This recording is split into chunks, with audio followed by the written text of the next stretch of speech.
نحمده ونصلي ونسلم على رسوله النبي الكريم وعلى آله وأصحابه أجمعين.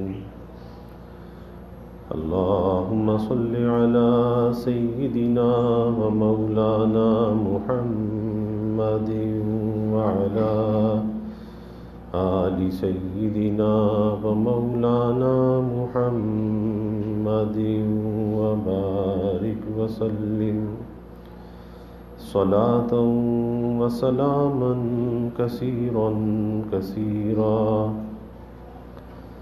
توفیق الہی اپنے مرشد پاک کی برکت سے عشاء کی اس نشست میں فضائل ایمان کا درس چل رہا ہے.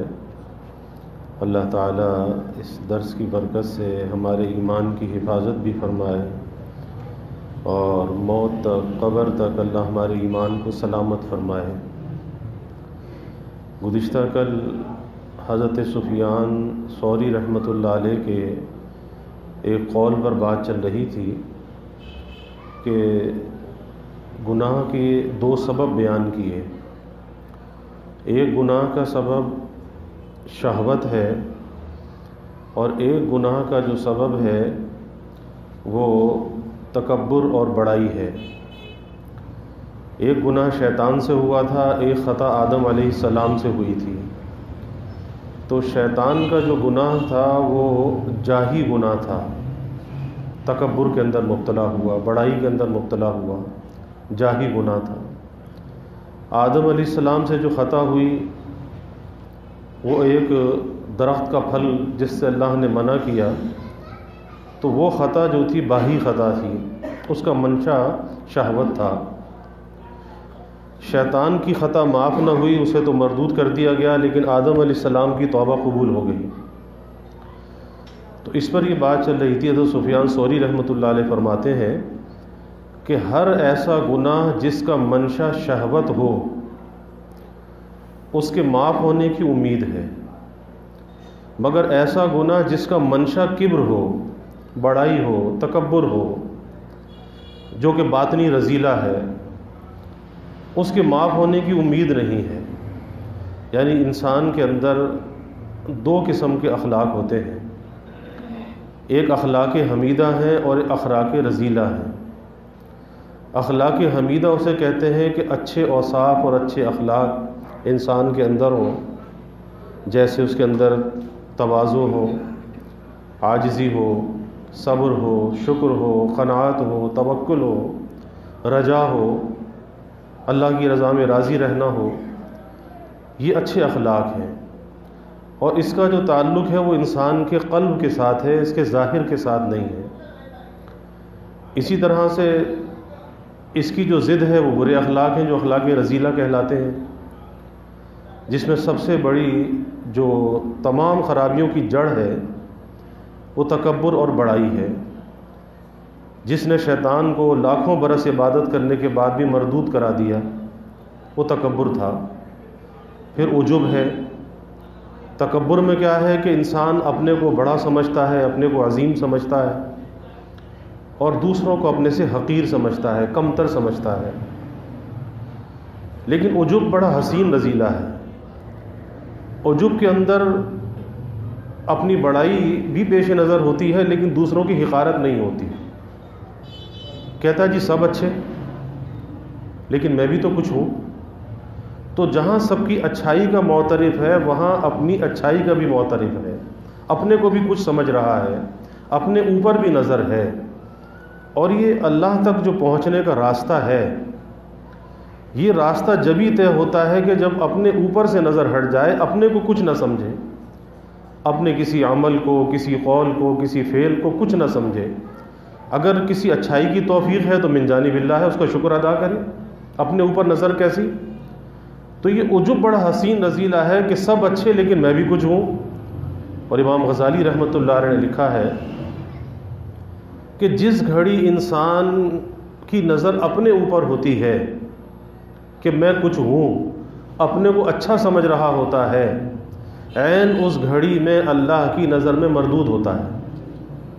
کیونکہ اگر اچھائی تیرے اندر آئی ہے تو کس کی وجہ سے آئی ہے؟ رب کی عطا ہے. اور یاد رکھیے کہ اللہ تعالیٰ اپنی صفات میں کسی کا محتاج نہیں ہے، اپنے کمالات میں کسی کا محتاج نہیں ہے، لیکن انسان تو محتاج ہے. اور جب اس کی کوئی صفت ذاتی صفت نہیں، کوئی خوبی ذاتی نہیں، کوئی کمال ذاتی نہیں، تو پھر اس پہ نظر کیسے کر سکتا ہے؟ ہاں شکر کر سکتا ہے کہ اللہ کا شکر ہے، اللہ نے کوئی اچھائی کی توفیق دے دی تو شکر تو کر سکتا ہے. تو عین اس گھڑی جب اپنے اوپر نظر ہوتی ہے اللہ کی نظر میں مردود ہوتا ہے. اور امام غزالی رحمۃ اللہ علیہ نے لکھا ہے کہ ایک ساعت کا عجب، ایک ساعت کا، ایک لمحے بھر کے لیے اپنے کو کچھ سمجھنا یا اپنے اوپر نظر جانا یا خود بینی کے اندر مبتلا ہونا، ایک ساعت کا عجب 70 برس کی عبادت کا ناس کر دیتا ہے. تو یہ راستہ بڑا نازک راستہ ہے، اللہ تک جو پہنچنے کا راستہ ہے، اور ہم میں سے ہر شخص اس راستے کو طے کر رہا ہے. اب اس راستے کو طے کرتے ہوئے، اس راستے کو قطع کرتے ہوئے اپنے نفس کی نگرانی سے کبھی غافل نہیں ہونا چاہیے. یہ نفس اور شیطان یہ ہمارے دو دشمن ہیں، اور جہاں موقع ملتا ہے یہ ڈسنے میں دیر نہیں لگاتے. نفس جو ہے وہ اندر موجود ہے، شیطان باہر ہے. ایک خارجی دشمن ہے، ایک اندر کا دشمن ہے. اسی لیے نفس کو کہا جاتا ہے مارے آستین ہے، یا آستین کا سانپ ہے، کہ جہاں اسے موقع ملتا ہے وہاں ڈسنے کے اندر دیر نہیں کرتا. اور اکثر انسان کو اسی کے انداز کے اندر وہ مارتا ہے. کسی عالم کو، کسی مولوی کو، کسی امام کو وہ یہ نہیں کہتا کہ سینما دیکھنے چلے جاؤ. کسی نمازی کو یہ نہیں کہتا کہ تم فلم دیکھنے چلے جاؤ یا کسی برائی کے اڈے پہ چلے جاؤ. نہیں، اسے عبادت کے بعد خود پسندی میں مبتلا کر دیتا ہے. نمازی کو نماز کے اندر بڑائی میں مبتلا کر دیتا ہے کہ اچھا میں تو نماز پڑھتا ہوں اور فلاں تو نماز نہیں پڑھتا. تو بے نمازی کی حقارت اس کے دل میں آ جاتی ہے، تو اس کو اسی انداز کے اندر وہ چت کرتا ہے. شیطان جو ہے بہت بڑا، یہ تو عالم تھا، بڑا عبادت گزار تھا، لیکن اس بڑائی کی وجہ سے مردود ہو گیا. تو وہ نمازی کو یہ نہیں کہے گا کہ تم نماز پڑھنا چھوڑ دو، تم ذکر کرنا چھوڑ دو، تم فلاں نیکی کا کام کرنا چھوڑ دو. نہیں، وہ اس کو خود پسندی کے اندر مبتلا کرے گا، عجب کے اندر مبتلا کرے گا، دوسروں کی حقارت اس کے دل کے اندر لے کر آئے گا. یہی وجہ ہے کہ اس کے عمل کو ضائع کر دے گا. اسے احساس بھی نہیں ہوگا کہ میں نے نیکی کی تھی کس طرح سے ضائع ہو گئی.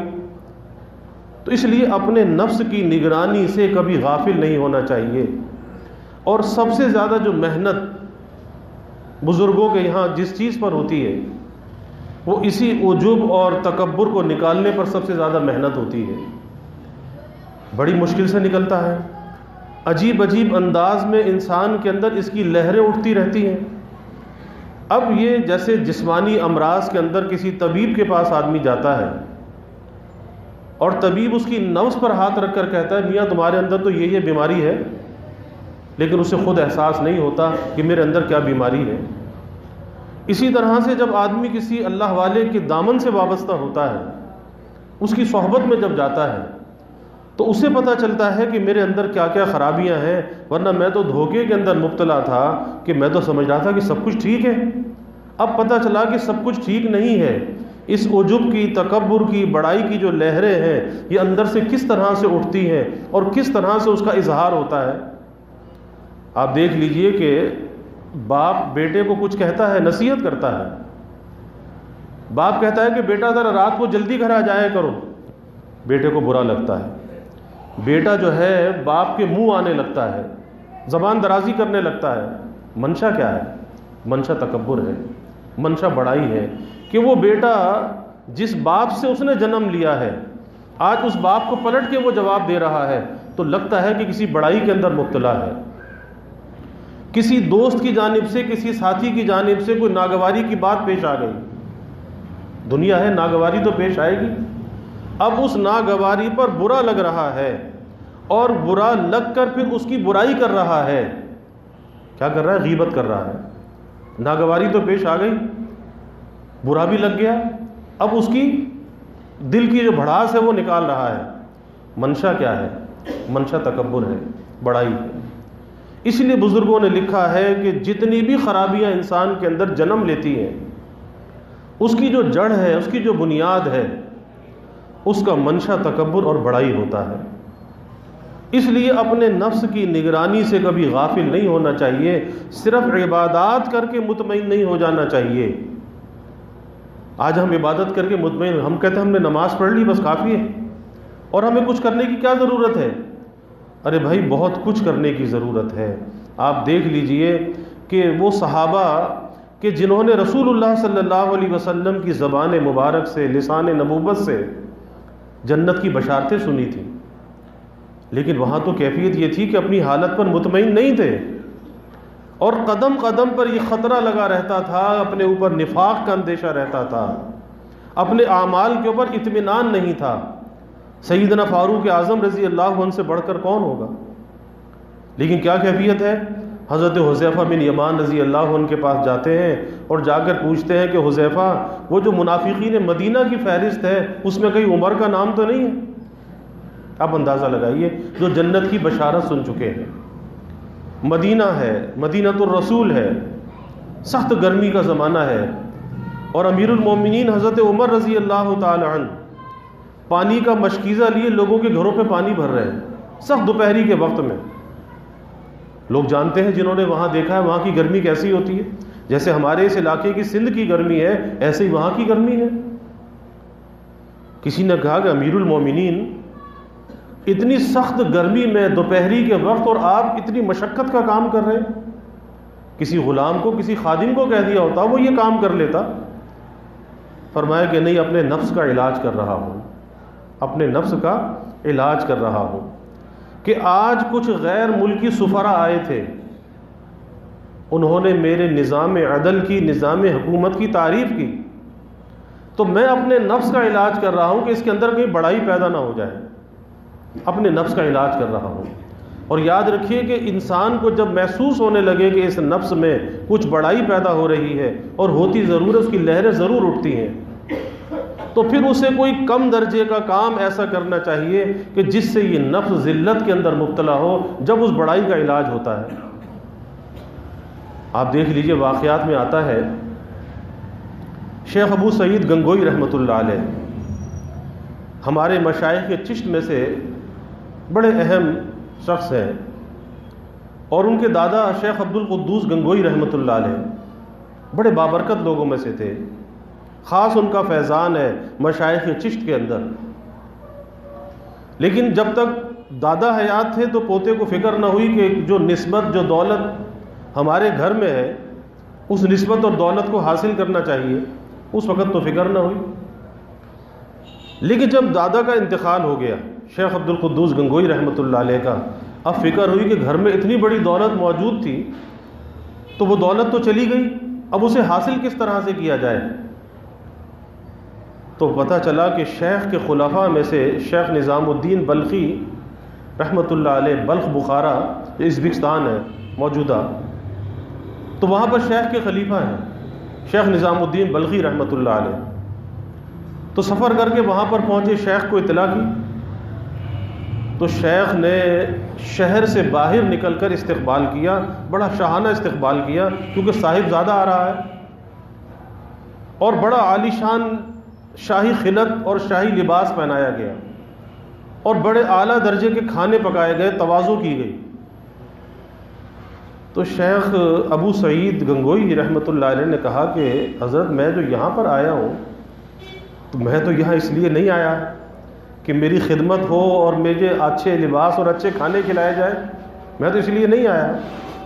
میرا تو یہاں آنے کا منشا یہ تھا کہ وہ جو دولت آپ ہمارے گھر سے لے کر آئے ہیں، میں تو اس دولت کو لینے کے لیے آیا ہوں، اس دولت کو لینے۔ اچھا، اب شیخ کے تیور بدل گئے، کہا کہ اتارو ہی قیمتی لباس، ایک سادہ سا خانقاہ کا عام لباس پہنا دیا، اور کہا کہ نمازیوں کے جوتے سیدھے کیا کرو، حمام کو جھونکا کرو، اب نہ کوئی ذکر اذکار ہے، نمازیں پڑھو اور بس اس کام کے اندر لگ جاؤ۔ کس وجہ سے؟ کہ وہ جو ایک اندر بڑائی کا بھوت ہے، جب تک وہ بڑائی کا بھوت اندر سے نہیں نکلے گا، اس وقت تک نسبت کا جو استحقاق ہے وہ نہیں ہوگا۔ اور اس کے لیے بڑے لوگوں نے مجاہدے کیے ہیں، بڑی مشقتیں برداشت کی ہیں کہ یہ بڑائی کا بھوت اندر سے نکل جائے، عاجزی، تواضع انسان کے اندر پیدا ہو جائے۔ اب محنت کرائی جا رہی ہے، کوئی ذکر اذکار نہیں، کوئی تسبیحات نہیں، کچھ نہیں۔ کچھ عرصے کے بعد شیخ نے خادمہ سے کہا، جو کام کرنے والی خادمہ تھی، کہا کہ یہ جو لڑکا گنگو سے آیا ہوا ہے، جب تم صفائی کرو اور وہ صفائی کر کے جو نجاست اور کچرا اٹھاؤ تو ذرا اس کے پاس سے تو گزر جانا۔ اب کیا ہے، امتحان لیا جا رہا ہے کہ کام میں تو لگا ہوا ہے، کچھ اندر سے مٹایا یا نہیں مٹایا، کچھ عاجزی پیدا ہوئی یا نہیں ہوئی۔ وہ خادمہ پاس سے جب نکلی، وہ سامان لے کر، کچرا لے کر، تو بڑی ترچھی نگاہ سے دیکھا، بڑے غصے سے دیکھا، اور کہا کہ نہ ہوا گنگو، یعنی اگر گنگو ہوتا تو تیری خبر لے لیتا، نہ ہوا گنگو۔ اس نے آگے شیخ کو بتا دیا کہ حضرت اس نے تو یہ کہا کہ ابھی بڑی کسر ہے۔ پھر اور محنت پہ لگایا اور مجاہدے کرائے۔ پھر کچھ عرصے کے بعد پھر خادمہ سے کہا کہ اب ذرا پھر اس کے پاس سے گزرنا، وہی کچرا لے کر۔ پھر وہ خادمہ پاس سے گزری، اب کچھ اثر ہو رہا تھا۔ اب زبان سے تو کچھ نہیں کہا، لیکن ترچھی نگاہ سے دیکھا۔ اس نے پھر آگے شیخ کو بتایا، شیخ نے کہا کہ ہاں فائدہ ہو رہا ہے۔ پھر کہا کہ استبل کے اندر گھوڑوں کی خدمت پہ لگا دیا کہ گھوڑوں کو کھریرا کیا کرو، صفائی کیا کرو، خدمت کرو۔ خدمت میں لگے ہوئے ہیں۔ پھر کچھ عرصہ گزرا، پھر کچھ عرصہ گزرنے کے بعد پھر خادمہ سے کہا کہ اب جو پاس سے گزرو، وہ جو کچرا، جو ٹوکری ہو، اس کے پاس ہی گرا دینا۔ اب دیکھو یہ کیا کرتا ہے۔ اب جو خادمہ پاس سے گزری تو ٹھوکر کھا کے گری، کچرا سارا گرا دیا۔ اب دل کے اندر عاجزی آ چکی تھی، وہ جو اندر کی بڑائی تھی وہ نکل چکی تھی۔ اب اس سے معافی بھی مانگ رہے ہیں، کہہ رہے معاف کرنا، میری وجہ سے تمہیں تکلیف ہوئی، اور اپنے ہاتھوں سے کچرا اٹھا کر اس کی ٹوکری میں ڈال رہے ہیں اور معافی بھی مانگ رہے ہیں۔ تو شیخ نے کہا کہ ہاں اب اسے کچھ فائدہ ہو رہا ہے، اب فائدہ ہوا۔ اور پھر ایک مرتبہ شیخ نے کچھ شکار کا پروگرام بنایا اور شکاری کتے ان کے حوالے کیے، کہا کہ اس کی رسی کو، زنجیر کو چھوڑنا نہیں، زنجیر میں بندھے ہوئے تھے۔ اب شیخ کا حکم ہے کہ کتوں کو چھوڑنا نہیں۔ جب جنگل میں پہنچے اور جنگل میں شکار جب کتوں کو نظر آیا تو کتوں نے زور بھرنا شروع کیا، تو وہ زنجیریں اپنے بدن سے لپیٹ لی کہ شیخ کا حکم ہے کہ کتوں کو چھوڑنا نہیں ہے۔ اور ادھر شکار نظر آیا، کتے بے قابو ہو کر بھاگے تو ان کو گھسیٹتے چلے گئے، بدن لہو لہان ہو گیا، زخمی ہو گئے۔ اب شیخ عبد القدوس گنگوئی رحمۃ اللہ علیہ کی زیارت ہوئی شیخ نظام الدین بلخی کو، اور کہا کہ بھائی ہم نے تو تم سے اتنے مجاہدے نہیں لیے تھے، تم نے ہمارے بیٹے سے اتنے مجاہدے لیے۔ بس خانقاہ واپس آئے، آ کر جو ہے انہیں لباس پہنایا اور سر پہ جو ہے وہ عمامہ رکھا، اور کہا کہ وہ جو دولت میں تمہارے گھر سے لے کر آیا تھا، میں نے وہ دولت تمہیں دے دی، اب جاؤ ہندوستان میں جا کر دین کی خدمت کا کام کرو۔ اب کہتے وہ دولت کیا تھی؟ کوئی مال دیا تھا؟ کیا دیا تھا؟ نہیں، یہی تواضع کی دولت تھی، یہی عاجزی کی دولت تھی۔ یاد رکھیے کہ جب تک انسان کے اندر تکبر ہے نا، بڑائی ہے،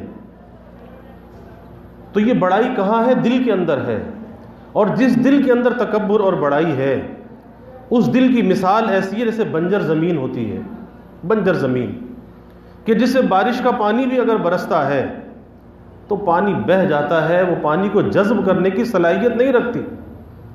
اور ایک وہ زمین ہے کہ جس پر محنت کی جاتی ہے، جس زمین کو نرم کیا جاتا ہے، اس کے کانٹے اور جھاڑیوں کو دور کیا جاتا ہے، اس زمین پر جب بارش کا پانی برستا ہے، اس کا ایک ایک قطرہ کارآمد ہوتا ہے، وہ سارے پانی کو اندر جذب کر لیتی ہے اور ایک سرسبز فصل لے کر کھڑی ہو جاتی ہے۔ تو زمین زمین کا فرق ہوتا ہے۔ اسی طرح دیکھنے میں انسان سب ایک جیسے نظر آتے ہیں، لیکن دلوں کا فرق ہوتا ہے کہ دل کس کا کیسا ہے۔ اسی لیے اللہ نے قرآن میں کہا نا، یوم لا ینفع مال ولا بنون الا من اتى اللہ بقلب سلیم، کہ وہ قیامت کا دن کیسا دن ہوگا کہ جہاں پر بیٹے اور مال کام نہیں آئے گا، وہاں کام آنے والی چیز کیا ہوگی؟ وہاں پر کام آنے والی چیز جو ہوگی، ایک بنا ہوا ثمرہ ہوا دل ہوگا جو وہاں پر کام آئے گا، تو دیکھنا چاہیے کہ اس دل کو بنایا یا نہیں بنایا، اس دل کو سنوارا یا نہیں سنوارا، یا صرف ظاہر تو سنوارتے رہے لیکن اپنے باطن کو نہ سنوارا، اپنے قلب کو نہ سنوارا۔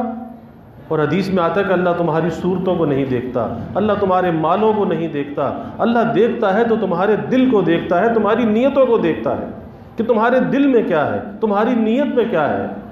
اس لیے مجدد تھانوی رحمۃ اللہ علیہ ایک بات فرمایا کرتے تھے، فرماتے تھے کہ جس چیز پر ہماری نظر ہے اس چیز پر اللہ کی نظر نہیں ہے، اور جس پر اللہ کی نظر ہے اس پر ہماری نظر نہیں ہے۔ ہماری نظر کس پر ہے؟ ظاہر پر ہے، ہم ظاہر کو بنا لیں سنوار لیں، اس ظاہر پر اللہ کی نظر نہیں ہے۔ اور جس پر اللہ کی نظر ہے یعنی ہمارے دل پر، تو ہماری نظر اپنے دل پر نہیں ہے کہ ہمارا دل کیسا ہے، آیا اس کی زمین نرم ہے یا نہیں ہے، آیا اس کے اندر وہ صلاحیت ہے یا نہیں کہ اللہ تعالیٰ کی تجلیات کو جذب کرنے کا، سمونے کا اس میں وہ جذبہ ہے، وہ صلاحیت موجود ہے یا نہیں۔ عبادت تو بہت آسان ہے، عبادت تو ہر آدمی کر لیتا ہے، لیکن اس دل کو بنانے کے لیے مجاہدے کرنے پڑتے ہیں۔ اور بزرگوں کی تاریخ ہمیں یہ بتاتی ہے، صحابہ سے لے کر آج تک اولیاء امت میں، کہ دل بنانے کے لیے لوگوں نے بڑے مجاہدے کیے، بڑی مشقت برداشت کی۔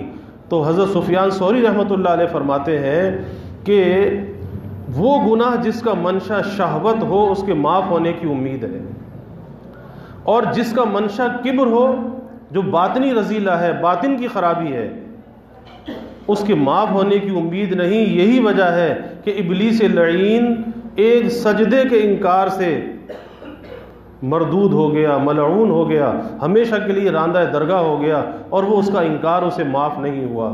لیکن آدم علیہ السلام کی جو خطا تھی اس کو معاف کر دیا گیا۔ وجہ کیا تھی کہ اس کا منشا جو ہے وہ شہوت تھا۔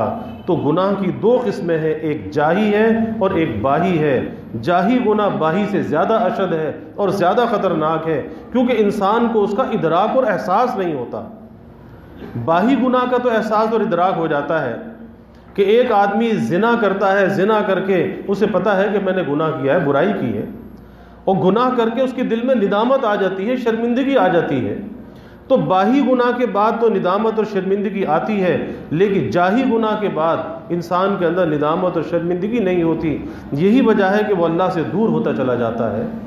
تو بھائی ہمیں اپنے نفس کی نگرانی سے غافل نہیں ہونا چاہیے، اور اگر انسان اس کی نگرانی سے غافل ہوتا ہے تو پھر یہ ڈسنے میں دیر بھی نہیں کرتا۔ اور زد کہاں پر پڑتی ہے؟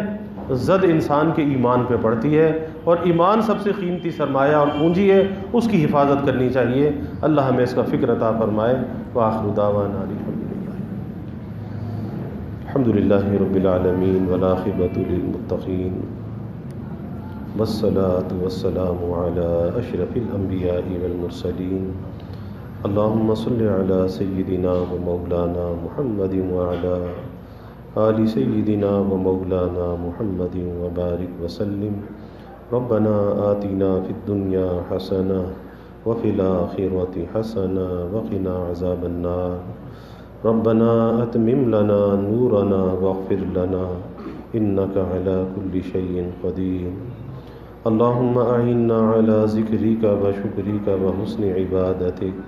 اللہم انا نستعینک علی طاعتک۔ اللہم وفقنا لما تحب وترضى من القول والعمل والفعل والنیت والهدى انک علی کل شیء قدیر۔ اللہم ارزقنا حبک وحب حبیبک صلی اللہ علیہ وسلم۔ اللہم ارزقنا شہادۃ فی سبیلک واجعل موتنا ببلد رسولک۔ یا اللہ یا رحمان یا رحیم یا کریم یا ارحم الراحمین یا اکرم الاکرمین۔ یا اللہ ہمارے گناہوں کو معاف فرما، یا اللہ ہماری خطایا سے درگزر فرما، یا اللہ اپنی محبت معرفت عطا فرما، اپنی رضا والی زندگی یا اللہ نصیب فرما، اپنے رضا والے کاموں کی یا اللہ توفیق عطا فرما۔ یا اللہ ہمیں اچھے اخلاق کا حامل بنا، اچھے کردار کا حامل بنا، اچھی گفتار کا حامل بنا۔ اخلاق حسنہ سے یا اللہ ہمارے ظاہر اور باطن کو آراستہ فرما، برے اخلاق سے، برے کردار سے، بری گفتار سے یا اللہ ہماری حفاظت فرما۔ یا اللہ ہمارے قلوب کو قلب سلیم بنا، قلب منیب بنا، عاجزی کرنے والا بنا، اپنی جانب رجوع ہونے والا بنا، عار سے، استکبار سے، عجب سے، خود پسندی سے یا اللہ ہماری حفاظت فرما۔ یا اللہ اپنی رضا کے لیے مٹنا نصیب فرما، عاجزی، زاری، نرمی ہمارے دلوں میں پیدا فرما، خلق خدا سے یا اللہ درگزر کرنے والا بنا، خلق خدا کا اکرام کرنے والا بنا۔ یا اللہ اس ذکر حبیب کی کامل برکات ہمیں نصیب فرما، اس ذکر حبیب کے انوار سے ہمارے قلوب کو منور فرما، اپنے نبی کی تعلیمات پہ چلنے والا بنا، آپ کے طریقوں کی محبت اور عظمت ہمارے دلوں میں پیدا فرما۔ یا اللہ صحابہ کی، خلفائے راشدین کی، اہل بیت کی محبت اور عظمت ہمارے دلوں میں پیدا فرما، ان کے نقش قدم پر یا اللہ ہمیں چلنے والا بنا، اپنے نبی کے ساتھ یا اللہ ہمیں وفا کا تعلق نصیب فرما، آپ کی غلامی میں جینے اور مرنے کی یا اللہ توفیق عطا فرما۔ یا اللہ ہمیں ختم نبوت کا ادنا سا سپاہی بنا، اور ناموس رسالت کا، ناموس صحابہ کا یا اللہ ہمیں محافظ بنا۔ یا اللہ ذکر حبیب کی برکت سے اس کرونا کی بڑھتی پھیلتی وبا سے سارے عالم کو نجات عطا فرما۔ یا اللہ ساری انسانیت کو امن، عافیت اور سلامتی عطا فرما۔ یا اللہ اس کے متاثرین دنیا میں جہاں کہیں بھی ہیں، ہمارے ملک میں، ہمارے شہروں میں، محلے بستیوں میں یا اللہ اسپتالوں میں، گھروں میں، سب کو صحت کاملہ عاجلہ مستمرہ عطا فرما، سب کی پریشانیوں کو دور فرما۔ یا اللہ شفا کو نازل فرما، وباؤں سے یا اللہ نجات عطا فرما۔ یا اللہ سب کے دلوں کے نیک ارادوں کو، تمناؤں کو از غیب پورا فرما، سب کی حاجات کو یا اللہ پورا فرما، سب کی پریشانیوں کو یا اللہ دور فرما، بیماریوں سے یا اللہ حفاظت فرما، ہر ناگہانی بلا اور مصیبت سے یا اللہ حفاظت فرما، زمینی آسمانی آفات سے یا اللہ حفاظت فرما، موذی امراض سے یا اللہ حفاظت فرما۔ یا اللہ سب کے علم میں، عمل میں، رزق میں خوب خیر و برکت فرما، ابواب رزق یا اللہ کشادہ فرما، رزق حلال عطا فرما، آسان عطا فرما، برکت والا عطا فرما۔ یا اللہ کبھی کسی کو مخلوق کا محتاج نہ بنا، یا اللہ اولاد کا محتاج نہ بنا، فساق فجار کا دست نگر نہ بنا۔ یا اللہ ہمیشہ اپنے در کا سائل اور بھکاری بنا، اپنے در کا منگتا اور سوالی بنا، اپنے غیر سے یا اللہ ہماری امیدوں کو قطع فرما، اپنی ذات عالی کا یقین ہمارے دلوں میں پیدا فرما۔ یا اللہ ہر امید کو اپنی ذات سے وابستہ کرنے والا بنا۔ یا اللہ ایمان کی ترقی عطا فرما، اعضاء کی سلامتی عطا فرما، ہر محتاجی سے، معذوری سے ہماری حفاظت فرما۔ یا اللہ ہمارے ملک پر اپنی رحمتوں کا نزول فرما، اس ملک کو امن کا، سلامتی کا گہوارہ بنا۔ یا اللہ مہنگائی کے، گرانی کے عذاب سے لوگوں کو نجات عطا فرما، سب کے گزر بسر کو یا اللہ آسان فرما، سب کے سفید پوشی کے بھرم کو یا اللہ قائم فرما، کسی کو مخلوق کے آگے رسوا نہ فرما، مخلوق کے آگے سوال کی ذلت سے بچا، سب کی ضروریات کو از غیب پورا فرما، سب کی حفاظت بھی فرما، کفالت بھی فرما، آسانیاں بھی عطا فرما، مشکلات کو دور فرما، سب کے گھروں میں چین، سکون، عافیت، راحت عطا فرما۔ یا اللہ گھروں کے ماحول کو جنت نشاں بنا، محبتیں، الفتیں پیدا فرما، نفرت کو، عداوت کو دور فرما، سب کی اولادوں کو یا اللہ نیک صالح بنا، آنکھوں کی ٹھنڈک بنا، والدین کے لیے صدقہ جاریہ بنا، والدین کو اولاد کی خوشیاں دیکھنا یا اللہ نصیب فرما۔ یا اللہ ہماری مسجد میں یہ جماعت آئی، ان کا آنا ہمارے حق میں، اس بستی کے حق میں مبارک فرما، اس محنت کو اپنی بارگاہ میں یا اللہ قبول فرما۔ یا اللہ اخلاص عطا فرما، نفسانیت سے بچا، اعجاب نفس سے حفاظت فرما، قدم قدم پر اپنی نصرت اور معیت کو شامل حال فرما۔ یا اللہ دیر کے لیے دور کے لیے قبول فرما، خدمت دین کے لیے یا اللہ قبول فرما، صحت صلاحیت صالحیت عطا فرما، مقبولیت مبروریت عطا فرما، دین کے ادنا سے خدام میں یا اللہ ہمیں معشور فرما۔ یا اللہ دنیا میں جس نوع سے بھی دین کی خدمت کا کام ہو رہا ہے، اے اللہ سب کی نصرت فرما، سب کی حفاظت فرما، سب کے کاموں میں برکت عطا فرما۔ یا اللہ اپنی رحمتوں کا، برکتوں کا، راحتوں کا نزول فرما، زحمتوں کو دور فرما۔ یا اللہ ہمیں عافیت دارین عطا فرما۔ ربنا تقبل منا انك انت السميع العليم وتب علينا انك انت التواب الرحيم وجزى الله عنا محمدا صلى الله عليه وسلم ما هو اهله وصلى الله تعالى وسلم على النبي الكريم آمين برحمتك يا رب۔